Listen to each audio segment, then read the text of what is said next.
Hello दोस्तों, welcome back to our channel. It's Sudeep. दोस्तों, आज आए हम महाभारत एपिसोड 37 का पार्ट 1 का रिएक्शन वीडियो लेकर। और आज के एपिसोड का नाम है Duryodhan plans to kill him. Duryodhan Bhim को मारने की साजिश कर रहा है। तो आज की वीडियो में क्या है, हमको इसके लिए देखना पड़ेगा। तो हम पहले बोल देते हैं, आज अगर हमारा वीडियो आपको अच्छा लगता है तो हमारे चैनल को सब्सक्राइब करना मत भूलिएगा और वीडियो को लाइक करना मत भूलिएगा। आइए देखते हैं आज की वीडियो में क्या है।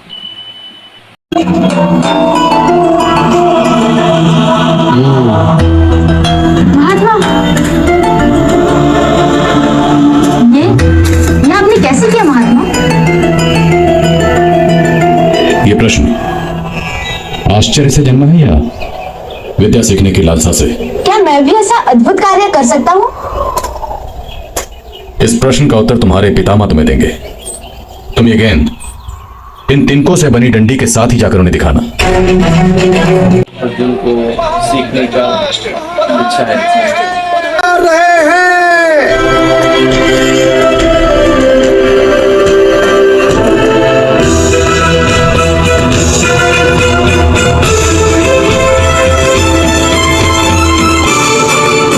महाराज, आज की सभा में चर्चा के 7 मुख्य विषय हैं। उत्तर के प्रांत में जल की विकट समस्या और दक्षिण में सबसे महत्व का विषय है राजकुमारों को दिया गया दंड।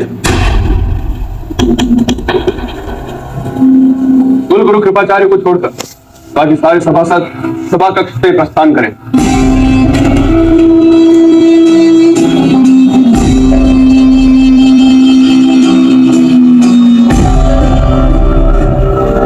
महाराज, मुझे उनकी उदंडता देखकर ऐसा प्रतीत हुआ कि उन्हें दंड देना योग्य है।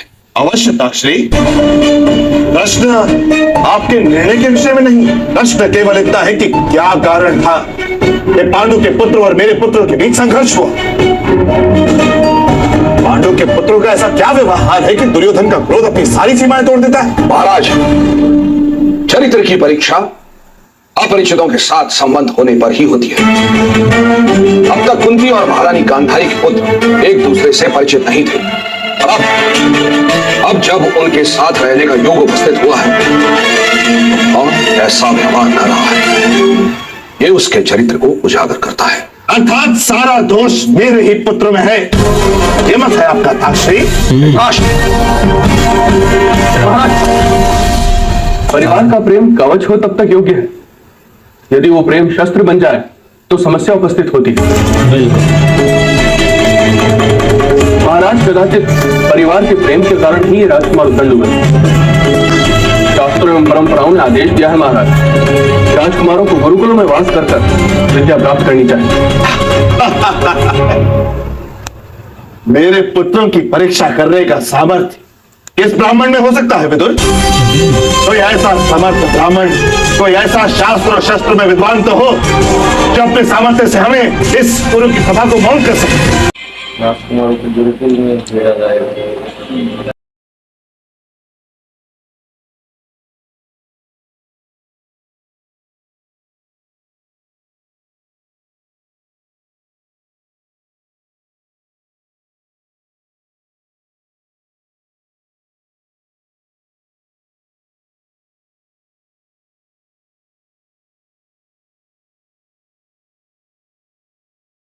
तो समझ में आ गया किसका काम है।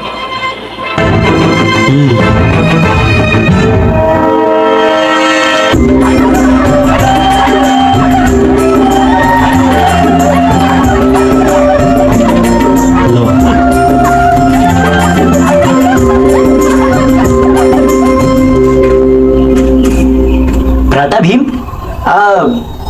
ज्येष्ठ भ्राता युधिष्ठिर, अर्जुन आदि दूसरे भाई सब कहाँ हैं? इस भ्राता का योगाभ्यास का समय है। नकुल और सहदेव भी उनके साथ गए। अर्जुन सभा कक्ष में गए। अकेला पर्याप्त होगा। द्वंद कर रहा हो तो?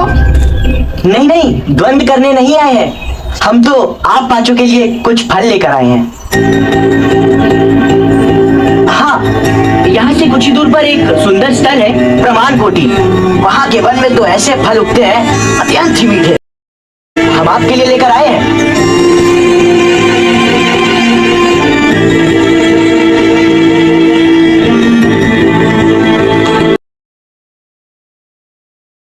स्वादिष्ट।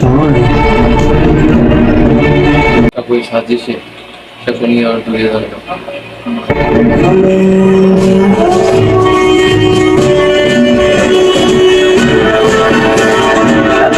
कहा था ना भ्राता भीम। अब चलिए, आज हमने आप सभी के लिए प्रमाण कोटि में भोजन का आयोजन किया है। हमारे लिए? हाँ, तो हमने आपका स्वागत योग्य प्रकार से नहीं किया। वो हमारी भूल थी भ्राता भीम। आप हमारे भ्राता हैं। आपको योग्य सम्मान और प्रेम देना हमारा कर्तव्य है। ज्ञान होने में इतना समय लगे? मीटिंग की बात से उसको बहलाने की कोशिश कर रहा हूँ। ज्ञान तो समय के साथ ही होता है भ्राता भीम। अब चलिए, हमारा अपनी पुरानी भूलों को सुधार लेना ही योग्य है। आज हम 105 भाई मिलकर प्रमाण कोटि में आनंद करेंगे। हाँ, मैं जेम्स भ्राता और अर्जुन आदि को बुलाकर आता हूँ। अब भ्राता भीम उन्हें दुशासन बुला लेंगे। अब दुशासन अर्जुन के सभा कक्ष से लौटते ही और ज्येष्ठ भ्राता नकुल सहदेव का योग अभ्यासन खत्म होते ही उन्हें लेकर प्रमाण कोटि आ जाना। चलिए भ्राता भीम।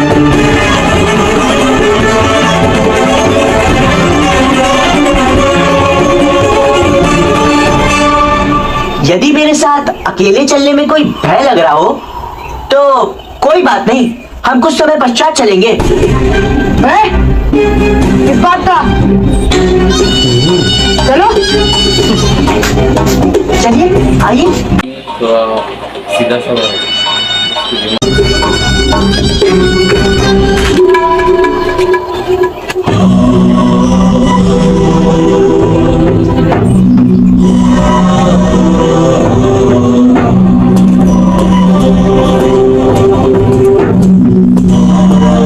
सावधान!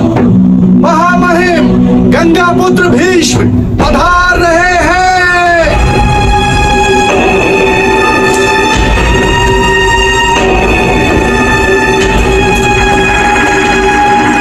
महर्षि भारद्वाज के प्रतापी पुत्र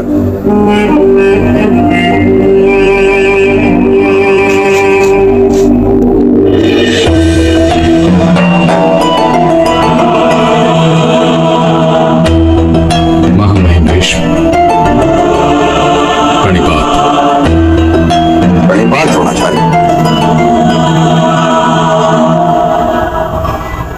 ऐसा क्या अपराध किया है हस्तिनापुर में कि आप बिना आदर सत्कार स्वीकार किए राजभवन से लौट रहे हैं? यदि सत्कार और सम्मान से हृदय को संतोष मिलता तो मैं भी वेदाभ्यास करते हुए वन में ही वास करता महामहिम। मरुस्थल को तृप्त करने के लिए 2-4 बादल पर्याप्त नहीं, 2-4 नदियों को उड़ेलना पड़ता है। महारथी द्रोण, आपका हृदय इस पैर की अग्नि से जलकर मरुस्थल की भांति सूख गया है, हम भी जानते हैं। शायद यही कारण है कि आपके आने का समाचार हमें गुरु के प्रचार में नहीं दिया। सच्चा ब्राह्मण वो है जिसका हृदय कभी सूखे नहीं, जो किसी प्रकार के वैर को जीवन मंत्र नहीं बनाता। पत्नी के भाई के साथ विवाद करने का साहस और सामर्थ्य तो भगवान परशुराम ने अपने शिष्य को दिया नहीं। इसलिए मैं कृपाचार्य की बात को स्वीकार करता हूं।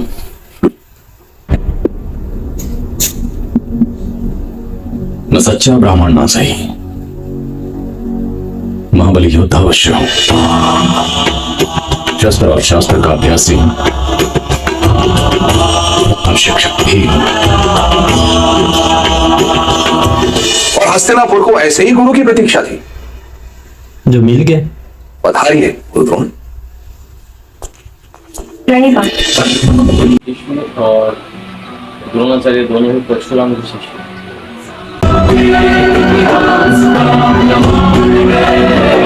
दोस्तों, आज का वीडियो यहीं पे खत्म होता है। हम आज के एपिसोड में देखा कि धृतराष्ट्र बहुत गुस्सा हुआ है क्योंकि भीष्म ने दुर्योधन और बाकी भाइयों को दंड दिया है क्योंकि भीम के साथ उनका द्वंद्व हो गया था।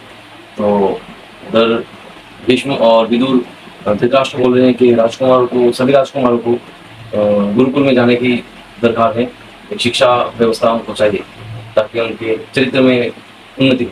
तो कौन होगा इनका गुरु? उधर द्रोणाचार्य जी भी आए हैं, तो शायद उनके पास ही इनको भेजा जाएगा सबको। देखते हैं क्या होता है नेक्स्ट एपिसोड में। तब तक के लिए बने हमारे साथ, चलते हैं।